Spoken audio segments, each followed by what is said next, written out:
अरे का ये सखी? का सखी? हाँ तो तोहरे चेहरा पे बड़ी तेज मुस्कान आवत हो। हाँ सखी, बातें कुछ ऐसन बा, मन अंदर से बड़ा खुश होता। अरे कौन बात बाहू? सुना ये सखी, बतावत है। बतावा। आज पिछुआरी बोले कागा, आज पिछुआरी बोले कागा, लगे मोरा राजा जी आई है। आज पिछुआरी बोले कागा, लगे मोरा राजा जी आई है। आज पिछुआरी बोले कागा, लगे मोरा राजा जी आई है। राजा जी आई है हो, राजा जी आई है। राजा जी आई है हो, राजा जी आई है। राजा जी आई है हो, राजा जी आई है। उनका पे मन मोरा लगा,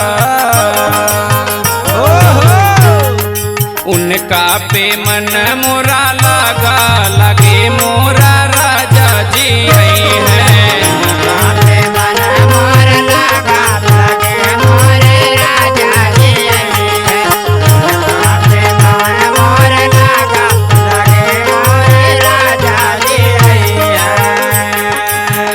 राजा के अपना रोज देखिला रहिया हो, देखिला रहिया हो, देखिला रहिया हो, देखिला रहिया हो, देखिला रहिया हो। कई के सिंगार पहनी नई नई सड़िया हो, नई नई सड़िया हो, नई नई सड़िया हो, नई नई सड़िया हो, नई नई सड़िया हो। राजा के अपना रोज देखिला रहिया हो, कई के सिंगार पहनी नई नई सड़िया हो। औ देखा सब उनके पाजा, औ ते धरब उनके पाजा, लगे मोरा राजा जी आई है।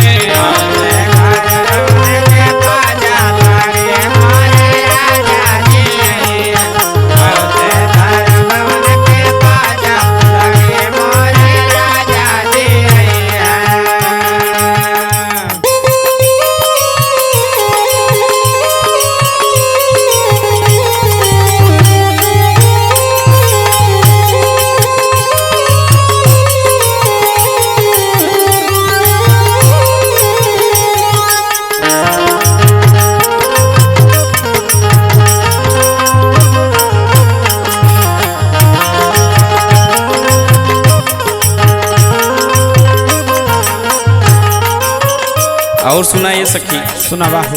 सैया के अपना हम करब सेवा पानी हो, करब सेवा पानी हो, करब सेवा पानी हो, करब सेवा पानी हो, करब सेवा पानी हो। सैया हमारे आई है धई के राजधानी हो, धई के राजधानी हो, धई के राजधानी हो, धई के राजधानी हो, धई के राजधानी हो। सैया के अपना हम करब सेवा पानी हो, सैया हमारा आई है धई के राजधानी हो। से जिया के भाग मोरा जागा, से जिया के भाग मोरा जागा, लगे मोरा राजा जी आई है। से जिया के भाग मोरा जागा, लगे मोरा राजा जी आई है। से जिया के भाग मोरा जागा, लगे मोरा राजा जी आई है।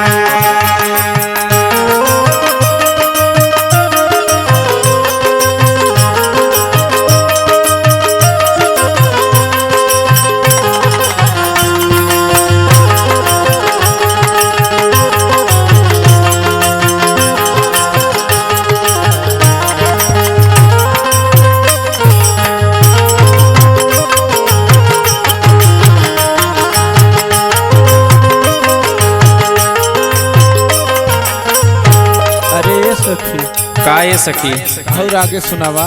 सुना ये सखी सुनावत है। छोटुआ भैया रपिया बकियाई है जो घरमा हो, जो घरमा हो आई है, जो घरमा हो आई है, जो घरमा हो आई है, जो घरमा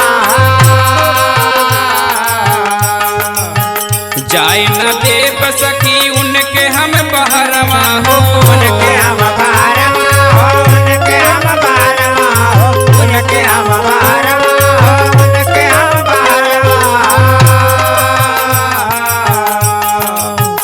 छोटुआ भैया रपिया बकियाई है जो घरवा हो, जाए न देव सखी उनके हम बहरवा हो।